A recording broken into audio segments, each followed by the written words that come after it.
Welcome to Lesson 25B, using jQuery for AJAX in MVC. In Lesson 23, you learned about using JavaScript to perform client-side programming. In that lesson, you were introduced to the jQuery script library.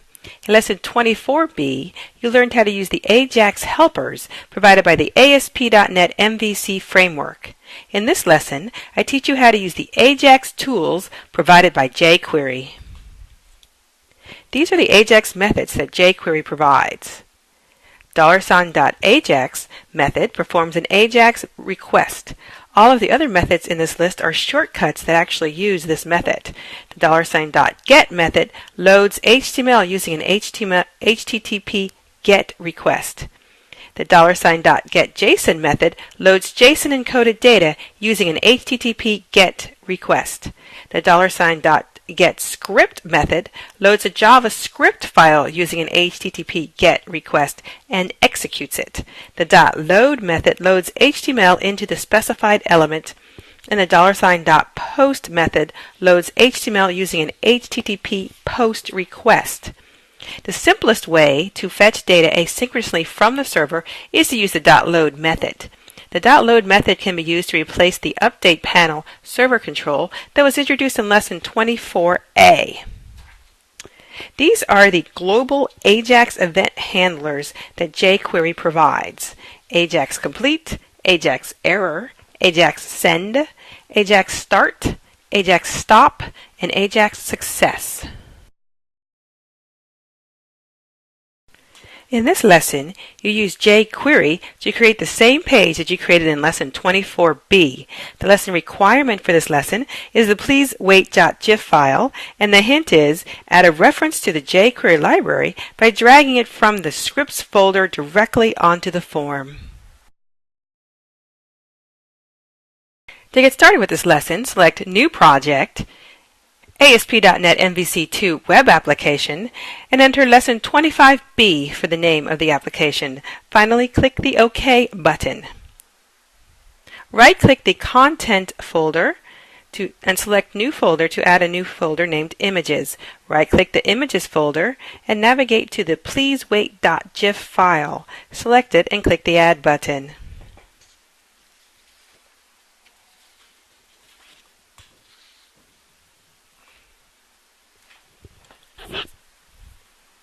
Right-click the Models folder and select Class, and create a time.cs class.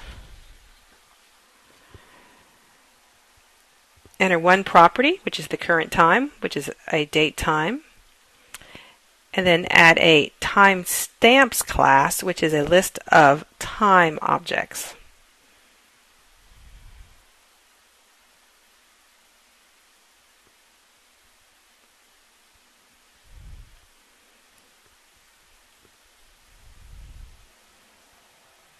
And then select Build Lesson 25B from the Build menu to build the application.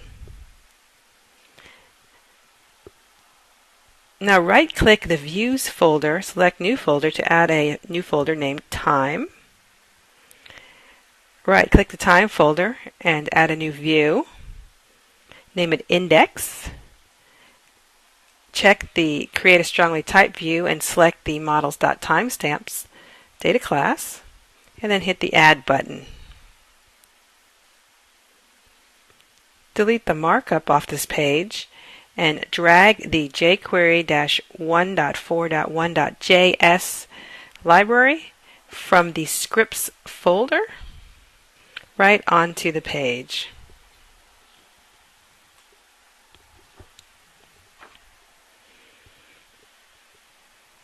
Add some markup to the page to add a button, a div for the timestamps, and a div for the please wait. Add the JavaScript.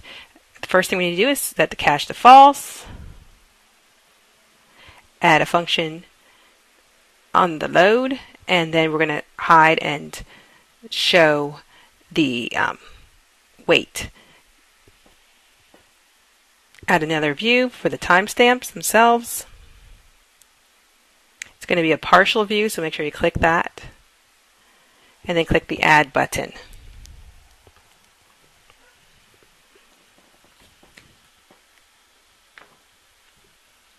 Add some markup to the timestamps.AJAX file.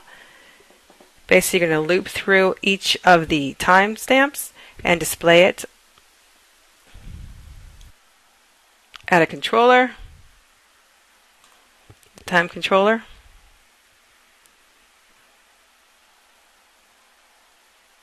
Instantiate a timestamps object at the top of it.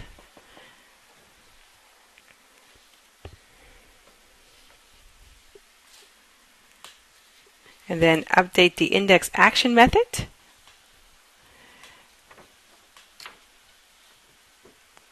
Use the session object to store the timestamps and then return the timestamps to the view.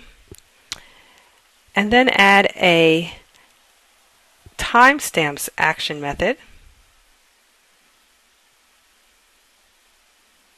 that's going to return a partial view. First thing we're going to do is sleep for a little bit. Set the timestamps equal to the session value of timestamps, add another timestamp, and then return the partial view to the timestamps.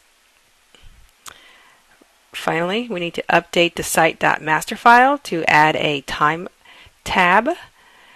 So we're going to add a tab that calls the index action method of the time controller and click the F5 button.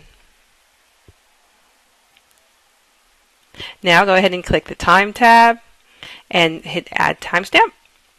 There's our please wait animation, and there's our first timestamp, another please wait animation, and we can go ahead and click this 6 times.